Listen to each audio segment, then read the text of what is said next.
probably about 8 feet above normal level. We usually have a really nice river walk that follows the right side of the river, but we haven't seen that at all this year yet. You see that roof beside the bridge pier? You usually walk under that, so you get an idea of how high the water is right now.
Donald Street Bridge. You notice these painted rings that are on the bridge pier to the right? Those are watermarks. They indicate the height of the floods. The blue line is pretty much an average flood. The yellow is from 1979. The red line on top, that's from 1915. During that flood, they had to evacuate 150,000 people from the city. Following that, the provincial government built the Winnipeg floodway. That's a large diversion channel that takes part of the Red River from the east side of the city. Back when it was built, the provincial premier's name was Duff Roblin. He was a very big advocate for the floodway. To this day, there's a lot of Winnipeggers who refer to the floodway as Duff's Ditch after Duff Roblin. Duff's Ditch. In 1997, we had the flood of the century. And if it wasn't for Duff's Ditch, that water would have been about 10 feet higher than that red line, and Winnipeg would have been done. But the floodway saved us, just barely. It actually came within 2 inches of its full capacity. So understandably, people got a bit nervous about that. Since then, the floodway has been expanded, and hopefully it'll give us a good level of protection far into the future.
legislative building.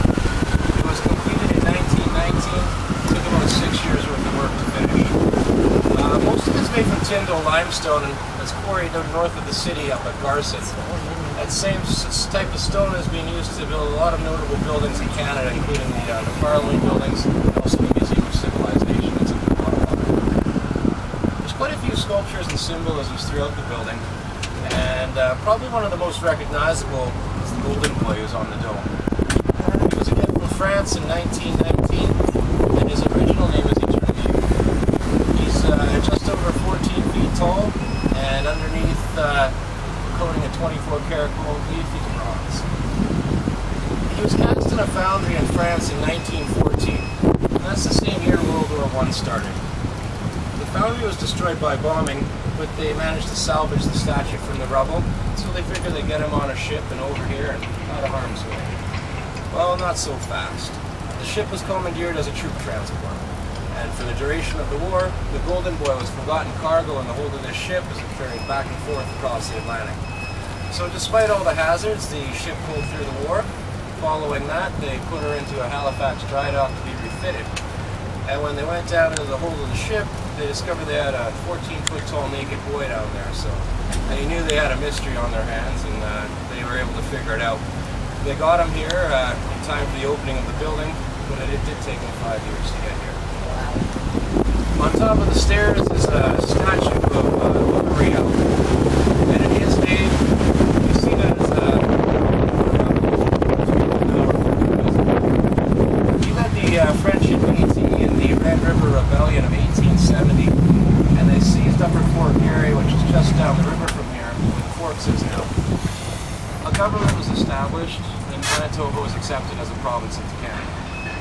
Now, Louis-Riel didn't have too many friends back in Ottawa in those days, and they sent a military force called the Wolseley Expedition here to get rid of him. He was able to get away just one step ahead, and he made his way down to the United States. He'd spend the next several years in exile, and he would later return to lead the Northwest Rebellion in Saskatchewan of 1885. At that point, he was captured, tried for treason, and then he was executed in Regina. Obviously, opinions of Louis-Riel changed a great deal over the years, and most people see him as a father of Confederation. Every February, we celebrate Louis-Riel Day as a provincial holiday.